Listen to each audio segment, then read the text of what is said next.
This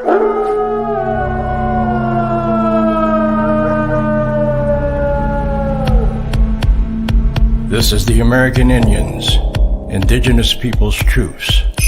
Justice for all. The most dangerous show on media anywhere.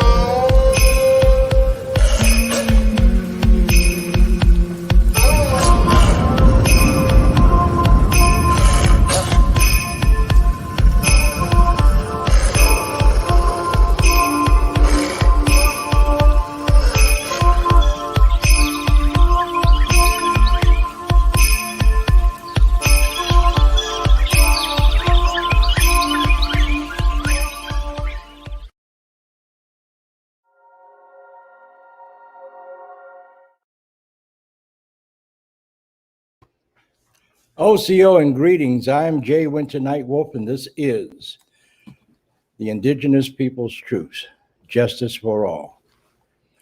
I have a very special guest with us tonight who is not only my friend, but I consider him as my brother. His name is James MARIENTHAL, and he is the president and founder of Silver Wave Records, a company that has been a pioneer in Native American music and other venues in music for a very long time.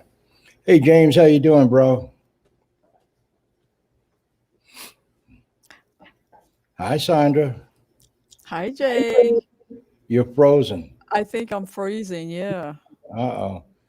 I see all that blue on you, so you must be cold. Where's James? Hey, there we go. Yeah, how you doing? Good, brother Jay. How are you? Man, I'm good now. I got two of my favorite people on with me, so that's saying a lot. All right, no daggers. I don't want anybody throwing any daggers at me. Okay, well, that was quite an introduction, watching this most dangerous show on media with all the wolves howling and that awesome music. That was pretty dramatic. I like it. Yeah, that's Vince Hall, my good friend and brother. So let's talk a little bit about James MARIENTHAL. Did I pronounce your name right? Yes, sir. Oh, I got it right. So, James, how long have you been involved in music? And I guess at what age were you when you got interested in music? Well, when I got interested in music, I was about 19 years old. Oh, okay. I was in my first year of college, and some friends of mine turned me on to jazz and improvisation, and I learned how to improvise making music. I never realized it was possible to make music just by making it up on the spot, so to speak. Yeah. Oh, yeah. And I had such a good time doing that. I was hooked on it from the very start. Started learning how to play the piano and just make up some songs and melodies and start to play with some other musicians, and got into listening to a lot of jazz and learned a lot what that was all about and the spirituality behind that, and channeling music from the creator. Okay. And that got me going. Well, I know what it did. It really put you on a path, just by being a witness myself. I'm a witness to some of the music that this man has produced on Silver Wave Records. So, James, tell me, who was the very first artist that you recorded? A man by the name of Danny Hines, a guitar player who came wandering through Boulder in the mid-1980s, and we crossed paths, and I got to hear him play kind of just by the luck of the draw, and really enjoyed what he was doing. And at that point, I was already I was working in the music business for a distribution company that specialized in new age music. Okay. And initially, that's what Silver Wave started out doing, was with a focus on mostly instrumental new age music, and helped Danny get his first album produced, and didn't even know I was going to start a record company at that point, but we wanted to get the music out there. So I figured out what it would take to start a label, and we got it out there, and just kept more music flowing after that. Well, you know, jazz improvisation is actually a distance from Native American music. Now, that's what I want to know. How did you get into Native American music? Well, I got interested in Native American culture when I came to live out in Colorado. I was in, I live in Boulder now, and I lived in the mountains west of Boulder for 18 years when I first came to Colorado, and really got in touch with nature and learning about the environment and respect for the land, and had the opportunity to sit in some sweat lodges and had an interest in Native American spirituality and culture and art. And musically, I first, I got into some of the traditional Native American music, the powwow songs and Native American church songs and things like that, that I got exposed to a little bit. And then after Silver Wave was going for a couple of years, I was working with a piano player named Peter Cater. I know Peter Cater. Yeah, I imagine you do. He's still putting out a lot of good music, and we worked together for many years. And after we did a couple of projects together, he came to me and said he had collaborated with a man named R.CARLOS, who plays Native American flute. And I know him very well too. I imagine so, and a lot of people do. Yeah. And I was already familiar with his music because it was selling quite well in the new age market. And like I mentioned, I was working for this distribution company at the same time I was starting the label. So when he said that he and Carlos wanted to do an album together, I was all for it. And that was kind of the first pioneering project for Silver Wave in the Native American music.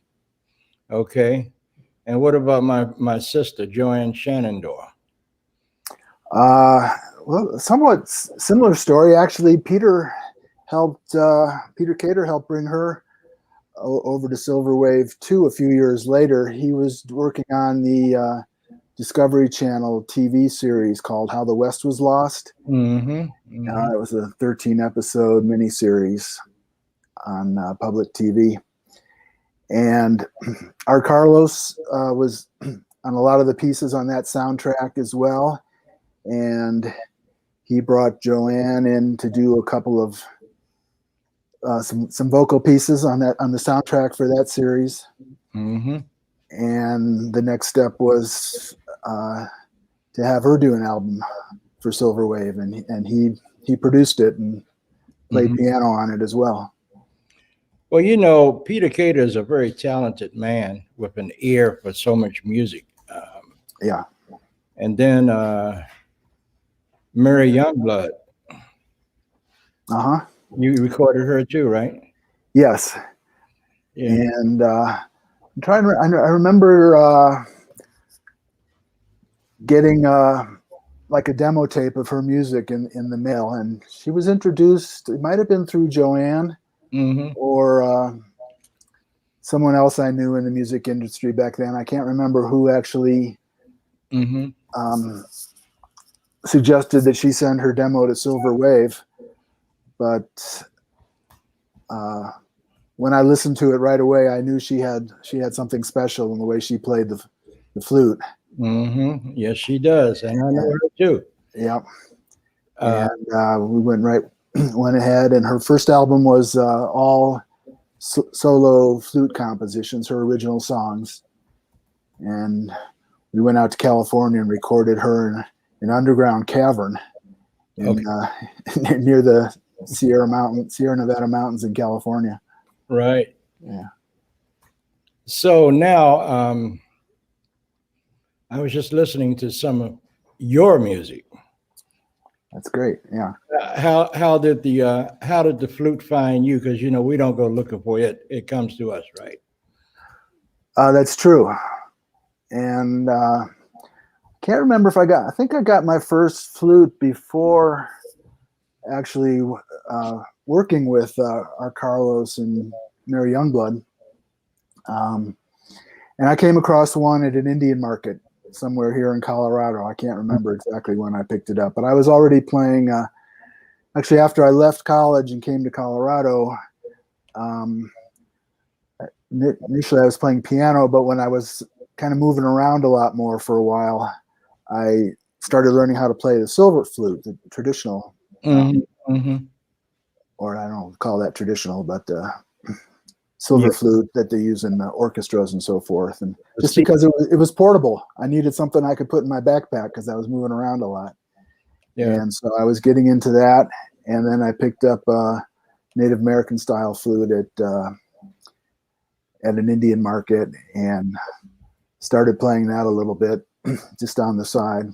But I was mostly getting involved in the business side of things, so I was only playing flute and piano for fun on the side. I wasn't doing it professionally myself for a long time, and I'd play with friends or at a wedding or something like that, or maybe play a song for people here and there. But mainly I was focused on recording and producing other artists for Silver Wave for a long time. You've had some amazing talent to come through the doors of Silver Wave, and I got so inspired when I heard so much of that music that it prompted me. I said, I need to call this guy. I don't know who he is, but I'm going to find out. I remember. Yeah. And I got on the phone and carried on for a while years ago. That's how good friends and relations meet, usually unexpectedly. And this relationship we've had for years, man, I respect it, I honor it, and most of all, I honor you for having the nerve to do what you did. Well, thank you. And I think it was 2018, you had the Healing Album Award, right? Right. I put out an album called under the name Mysteries of the Night that was recorded inside an old steel water tank in western Colorado. That's a what? An old steel water tank in western Colorado that's now known as the Tank Center for Sonic Arts. Oh. And it's got it's an amazing cavernous space with some the most amazing reverberation time of any sonic space in the world. Wow. And it does amazing things to sound. It not only has an echo and a delay, but it creates overtones and like an ocean of sound. So it's quite something. Okay. And yeah, so we put that album out. It's flute with some vocal music, with playing with the sounds in the tank in a meditative style, and yeah, we made the #1 on the best healing arts music in 2018. Wait a minute, I think I heard that. I remember hearing some of that music. I hope so. Yeah. Yeah, I kept saying he's got the reverb awfully high, but that was the reverb. Yeah, that was the natural reverb inside this 40-foot steel tank. Okay, now I got another question for you. Look to your right. Okay. That picture you got hanging back there. Who is that guy in that picture? That's Mr. Duke Ellington. I knew it. I knew it. I knew it. I knew it. Duke Ellington was a Native American. I know he had some native blood. Yes. Yeah, yeah. And man, I used to love Duke. When I was a little kid, two of my uncles took me to see him play, right? Yeah. And I was like jumping up and down. Yeah, yeah, yeah. And he looked over and saw me. He says, "How you doing?" I said, "I'm fine." He said, "You want to come up here and play the piano with me?" I said, "I don't know how. Come on up here anyway." Well, there you go. Yeah, he was an First amazing lesson, huh? Yeah, he was an amazing gentleman. I mean, he was like state of the art guy. He was. Yeah. Yeah. So James, as we continue this conversation, I want to hit upon a couple of things that somewhat a pet peeve with me. Our chiefs of old, especially those west of the Mississippi, whenever Sitting Bull and Crazy Horse and those guys would meet somebody that didn't necessarily look like them or act like them or talk like them, they never shunned them. They always looked at other people from other ethnicities as members of this one family called the human family. And America has such a long history of diversity. And as I watch the news every day, sometimes I just don't want to watch the news. Another child got shot, or another young unarmed man got shot that just happened to be Black. And, that bothers me, Absolutely. So how we've come so far, but we've, regressed so far. Mm-hmm. Do you have any thoughts on that you would want to share with us? If not, you don't have to. Well, I agree with you. It's shocking to feel like over the years that there's been a lot of progress in racial equality and diversity, and then to see some of the things that have happened, especially in the last few years, that have been so discouraging. It feels like we're regressing, or maybe never really made as much progress as we thought. Right. I just realized that, boy, there's just so much more that needs to be done. Yeah. So Sandra, I see you waiting in the wings. Why aren't you saying something? Sandra, unmute. It looks like she signed off for a minute. Oh, she did, huh? I'm gonna get her. So James, I know you lived through the 60s and the 70s, and not that it makes any difference to me whatsoever. You just happen to be a white guy. And I know that you don't see anybody's color. And you got so many people that look at you and say, not you, but look at somebody and say, "Oh, he's a white guy," or "She's white. What do they have to do with what's going on with us?" And I think that they have a lot to do with that, I remember when I was a young guy in my teens, I lived in Northeast Washington, D.C. That's where I grew up. And Georgetown was predominantly white. That's another part of D.C., right? Yeah.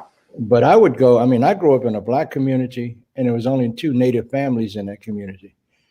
And I would go and catch the bus into Georgetown because I had friends over there, and they would come and visit me. And then, of course, my Black friends in my community would always say, "Why are you bringing all these white people over here?" And I did something, I grabbed a piece of typing paper and ran back outside. I said, "This is white." And what do you mean white? "Well, you know what I mean." I said, "Yeah, I do." I said, "You know what? Don't make me accuse you of being a racist, just like some of our white brothers and sisters." "No, man, you don't understand." "I do understand." So when the March on Washington came, Dr. King came to town, and I wanted to go down there and see him. And I told my buddies in the neighborhood, I said, I'm going down to the march. Ah, my father don't want me to go. I said, why? Because they're going to seek those police dogs on me and water hoses. I said, come on, fool.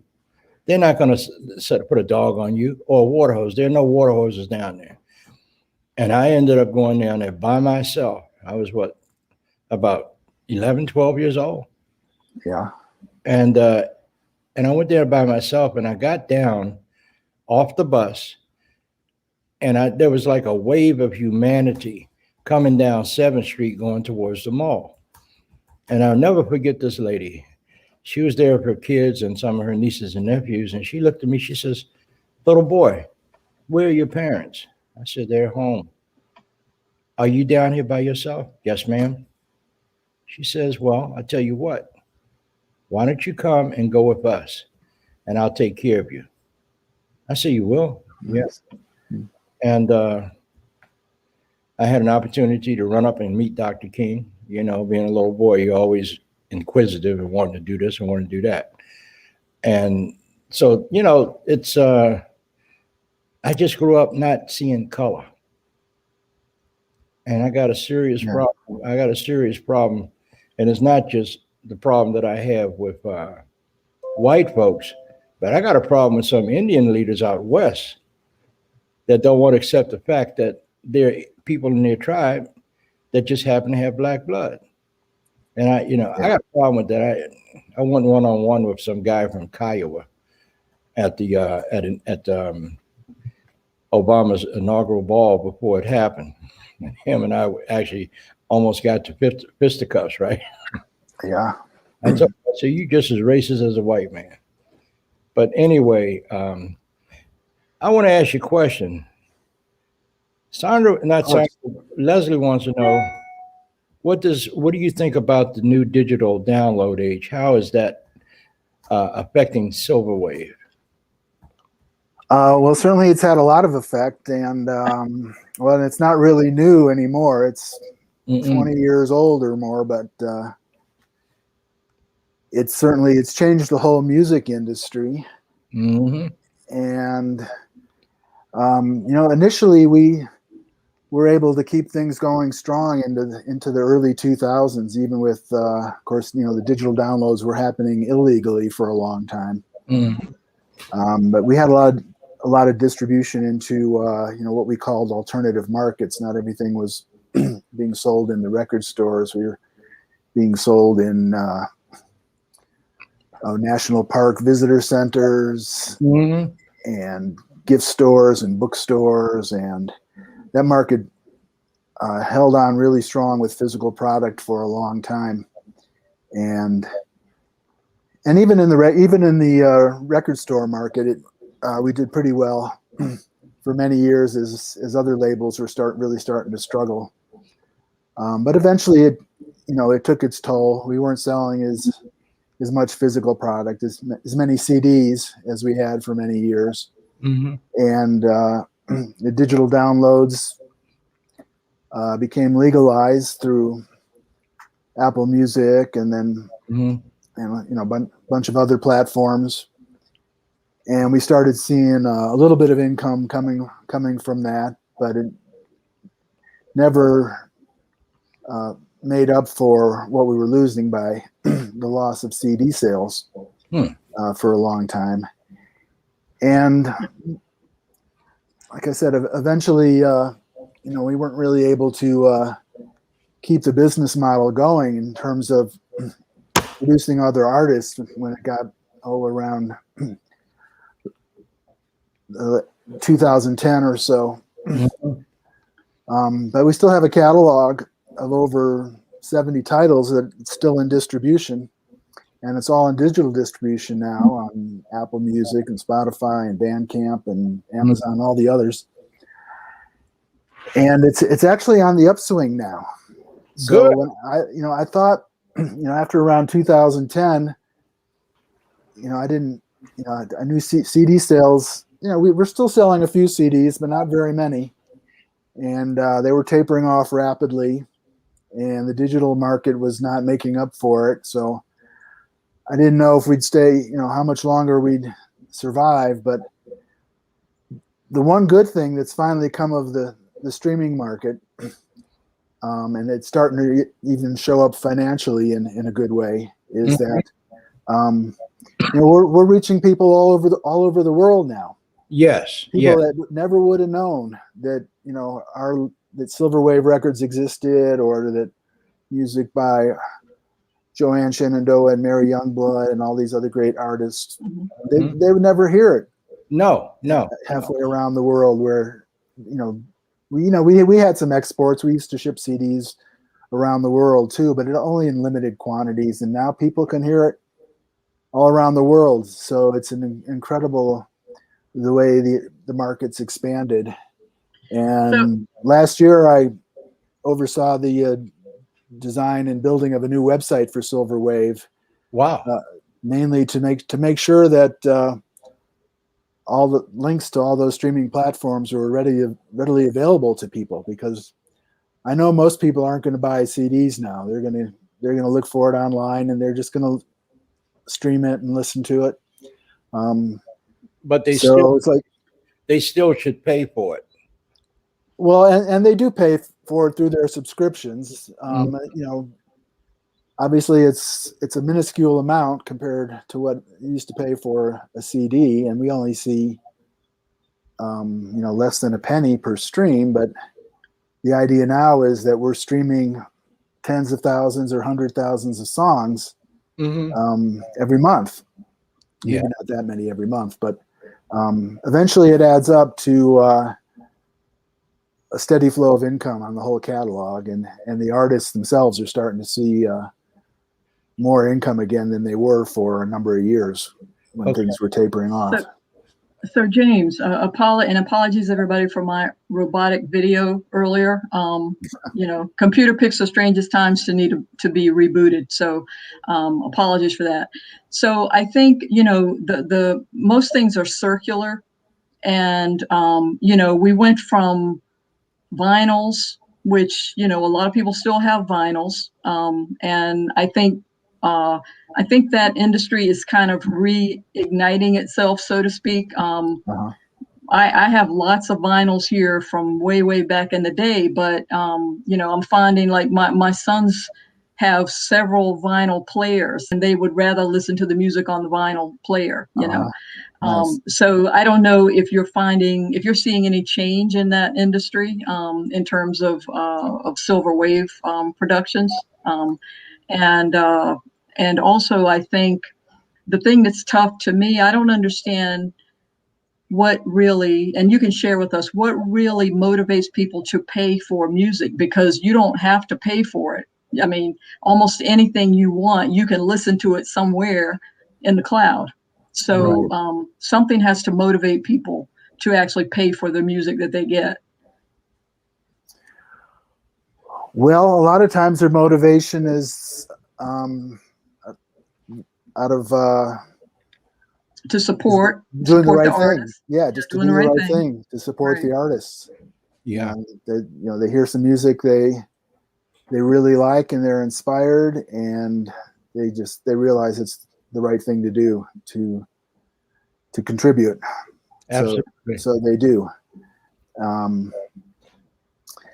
But there's not a lot of motivation. They pay, people pay $10 a month to listen to just about any music that's exists in the world that's been recorded and published. Is there a big market for, say, using some of the music for film tracks and things like that? And kind of what is the market for that? Do they pay well when somebody calls and says, I want to use this soundtrack or a part of this soundtrack in a film? Yeah, there's definitely a market for it. We've done a lot of licensing over the years of tracks from Silver Wave. Everything from Hollywood feature films to small independent filmmakers, and the budgets have gotten somewhat smaller over the years for that as far as licensing goes, because it's also gotten more competitive. But there's still a market for it, and even outside of the film market, music gets used in all kinds of places: TV commercials, museum exhibits, Mhm. background music for dance companies. I can hardly, so many different things that people end up contacting us. They want to use a song for something. That's it's always interesting what it is they want to do with it. And sometimes it's a few $100s, sometimes it's a few $1,000s, sometimes it's more. It just depends on who it is and what they want to do with it. So, Go ahead. well, I was just going to say, how do you monitor sampling? So, I know there's a protocol for sampling music, but is there a way for you to monitor that? Not directly. There are some services that will do that for you, and a lot of the streaming platforms are automatically doing it now. It's amazing that they can, YouTube and Facebook and some of these places can pick up even just a few seconds of a song that was recorded somewhere else and gets used, and they'll you'll get an automatic message saying, questioning whether or not you have the rights to actually use the music in that song or in whatever way you're using it. I've even had to, sometimes I've used my own music on Facebook to promote my music. And when I post an ad or something and it's got my music in it, it won't go, the music won't go live until they've double checked. They'll say, well, that music is from this album by James Marienthal. Do you have rights to use it? I say, well, yeah, actually, I do have permission to use it because that's me. But I think it's pretty cool that they're checking to make sure. Well, I have a question, comment question, whatever you want to call it. One of my favorite artists, Robert Mirabel. How did you find him, or how did he find you? Fantastic musician. He is fantastic, incredibly talented man. And, music, dance, storytelling, poetry, writing books. He does it all. He's an incredible, just performance artist. And he had done some recording on some other labels, and actually he was working with a label that was based in Santa Fe 25 years ago, that was doing some Native American music as well as some other music. And Silver Wave ended up making a distribution agreement with that label, so to help them get their music into the mainstream and alternative and Native American markets. So we were distributing a couple of his albums that were actually released on this other label. And then he was doing some other work, and he had a manager at that time. So it was his manager that then came directly to Silver Wave and said, we've got some new projects we want to work on, and we want to do it straight with Silver Wave now. And, well, one of the albums that I used to use all the time when I was on the radio, Johnny Whitehorse, Robert Mirabel. Man, when I first heard that thing, James has sent chills through me. I couldn't believe it. Yeah. And then when he played, he did play the Didge too, right? Yeah. Yeah. I mean, this is an amazing, talented man. And he is. I'm so sorry that I mean, let me tell all of y'all something that are watching this broadcast. It's okay for you to go on Spotify and all of that, but it's not like having your own copy of a CD in your collection. I love CDs. I'll never stop listening to CDs. And all of this music that Silver Wave has made over the years, it's like a hallmark to me. And I listen to a lot of music. So I want to encourage everyone that, you know, after this show, go on www.silverwave.com. That's www.silverwave.com, and take a look at their catalog. You know, I mean, digital is okay, but you know what? Sometimes if you're in your house and you got friends over, it's nothing like popping one of these state-of-the-art CDs in your CD player. And Hey, Jay, don't you have some 8 tracks in your house? yeah, I got 8 tracks, but you got all the old 78s. I wish I still had some cassettes because cassettes are starting to make a little bit of a comeback. Yeah, I got a bunch of cassettes. I got so much music in my house, I could open up a store. But you know, there are some amazing artists that have performed on Silverwave over the years, and I think that, you know, you all just need to go to silverwave.com and take a look at what's in that house. The house of Silverwave is huge. I remember when no, not a problem. And as a matter of fact, I'm going to get a copy of your music, because I don't know. I got, you know, we have a 2020 Subaru Ascent, and I put that new album that you put in, that you sent me, James, and I don't know what happened. It just ate my CD up. So the car is still under warranty, less than 10,000 miles. It's going in the shop next week, and Subaru is going to have to replace the whole thing. I might even charge them for my CD. Yeah, you should. So James, one of the, for your Speak to the Sky compilation, one of the Amazon reviews for that, they said simply gentle, serene, and reverent.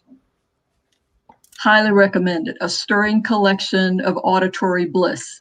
So when you read reviews like that, I mean, based on everything I've read about your music, I think that is your intent. You know, serenity and peace and bliss. Yeah. So how does that make you feel when you see reviews like that? Oh, it sends chills up my spine. It's sending chills up my spine right now just hearing you say it again. So, okay, on that question, I want to piggyback off of that. How did you come up with the title "Speak to the Sky"? Well, I want to just say a little bit more what Sandra was asking. Yeah, it feels wonderful because that really is the intent behind the music, to reach people that way. And yeah, and so when I get that kind of feedback that people are being touched like that, it's a beautiful thing. That's the biggest reward I could have for making the effort to get my music out. Well, when Jay was on the radio a couple of years back, we had started a Healing Humanity Through Music series. So, you know, you really are a part of that continuing presentation that we're focusing on, because we know that music will heal humanity. And music is one of the only things, you know, stark enemies who want to kill each other can love the same song. Yeah. And, you know, music, well, that really is important. Together. And, you know, I guess that is what the topic is tonight, and we haven't talked about it that much. So, yeah, I mean, I've been getting feedback like that for most of the music on Silverwave for many years. And like I said, it's been the big reward for me to get that kind of feedback for my music, and it was a huge reward 20 to 30 years ago when people were sending postcards and letters, eventually emails, saying how inspired they'd been by hearing some of this music, and they were recovering from this disease or that operation, and they listened to this music the whole time, and it brought them so much peace, and it helped their healing process, or it helped their dying mother through their transition into the next realm. And it's just been so rewarding to be putting that kind of healing energy out into the world and inspiring people. That's really been the biggest reward of all in doing all of this. Okay, go on, Sandra, with your follow-up question. I see you here doing like this. Well, you did. You know, you had No, your I'm question just about the album title too. I won't. Whatever you want to say, whatever you want to talk about next.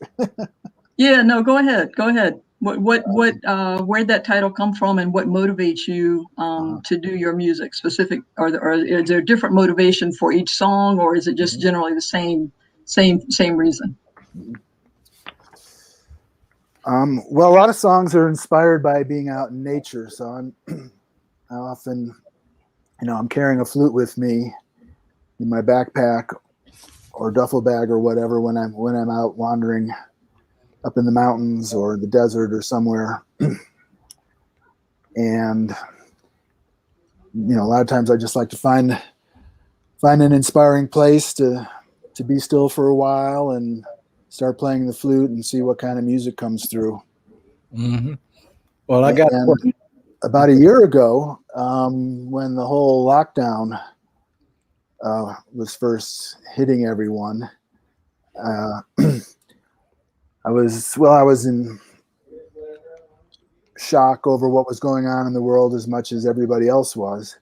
And I did manage to get up into the mountains outside of Boulder. It was around the middle of April last year. beautiful country. Yeah. And went for a hike. It was still a bunch of snow up in the high country, and I got up near a tree line, and I was just walking on top of some crusty frozen snow, and got up to a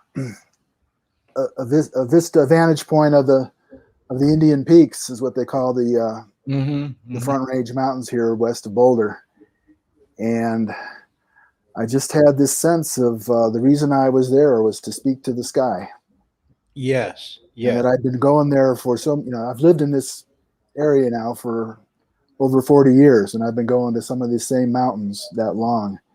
And it's fun. This is the reason I come here, to speak to the sky. There you go. And that just stayed with me as I was finishing the recording of the album. It's like, this needs to be the name of the album.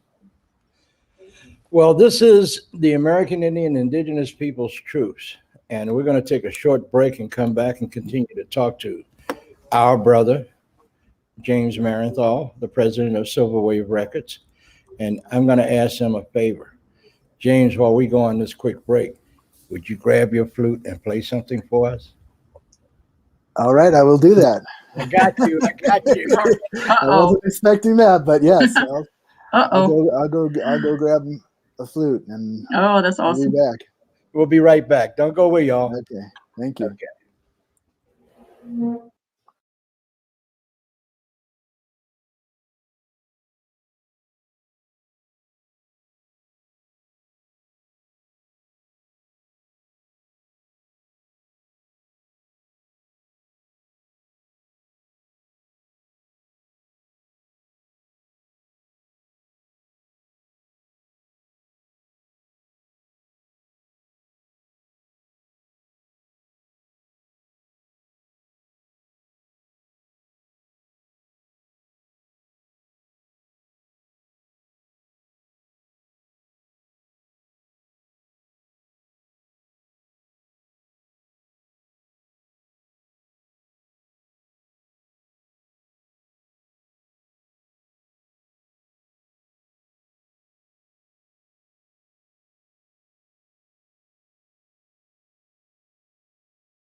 All right, welcome back to the Indigenous Peoples Truth, the most dangerous show on media anywhere.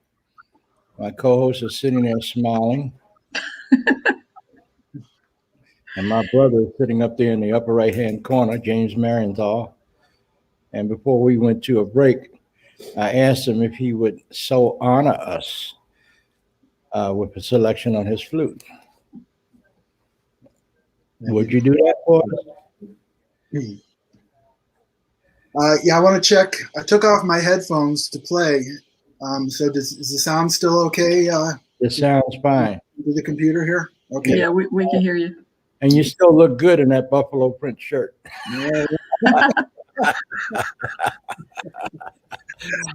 I like it. Okay, James, go ahead and do it. Okay, what I've got here is a dual chamber Native American style flute. So it's on one side, it's a traditional 6-hole flute, and on the other side, there's no holes. It makes a drone that backs up what's playing on the traditional side. So I'm going to start off just playing a single chamber and then bring in the dual chamber sound. And thought it makes sense to play the title track from my album called Speak to the Sky.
that just took me somewhere else, man. It was a pleasure to play for That was you and the show. that was a soulful piece. Beautiful. It reached into the innermost parts of me. Man, I'm so glad you're my brother. Yeah. We're brothers too. Absolutely. Really enjoying making this connection again. Absolutely. So And you can hashtag that, James. You can say, I do own the rights to this music. yeah, you're daggone right. Yeah, we don't want the this whole episode of your show to get knocked off the air. I'm not, you know what? I don't worry about any of that. You know, I'm not the one they want to mess with because I don't play.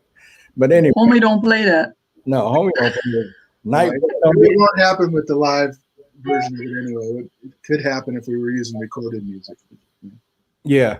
Okay. We don't even worry about it. Right. So James, I love the echo of that drone, you know. As a matter of fact, I play a little flute. I don't play as much as you as RC play, but I play a little flute. And I've been thinking about getting a drone, man, because the first time I heard the drone, it went right through me. I said, what in the hell is that? You know, because it's something you never heard before. So James, I just want to say thank you, my brother, for being on the broadcast with us tonight. And will you come back again? I would love to. This has been so much fun. It's such a pleasure, and happy to talk about music any day of the week. So whenever time is right. And I got to say this to you, James. I'm so honored to finally see your face after what 20-some years we've been knowing each other. So I would like for you to take 3 minutes and leave us with your closing thoughts on whatever you want to talk about: humanity, brotherhood, sisterhood. Just do your thing, man. Okay. Well, first I want to make sure I get a chance to say thanks to you, Jay, and also Sandra for hosting me tonight. And Jay, you look great. It's great to see you. And it has been such a pleasure to be here.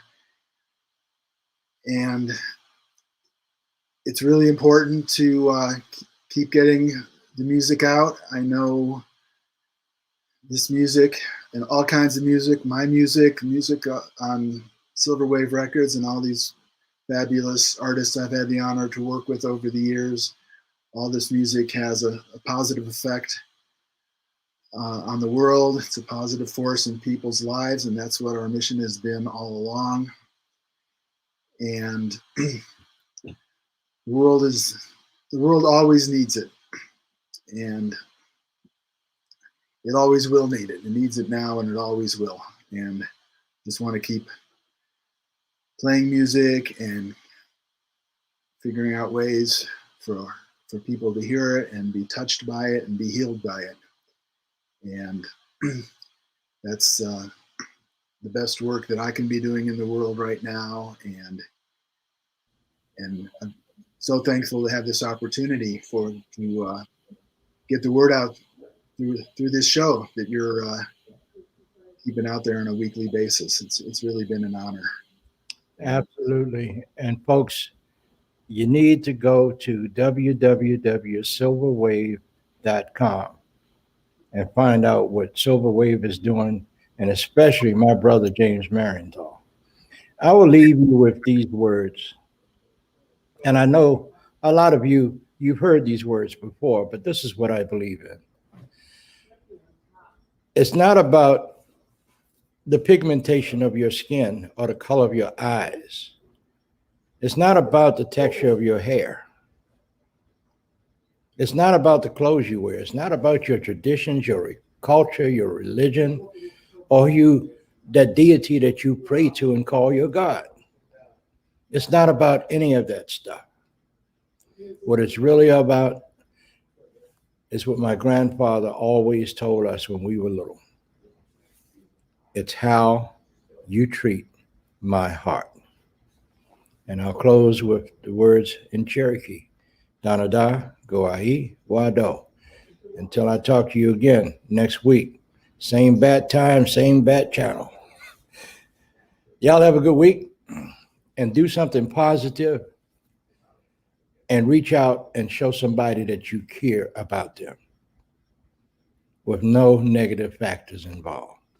Talk to you again. Good night, James. Good night, Sandra. Good night, Leslie Fry, who is my executive producer and my dear friend.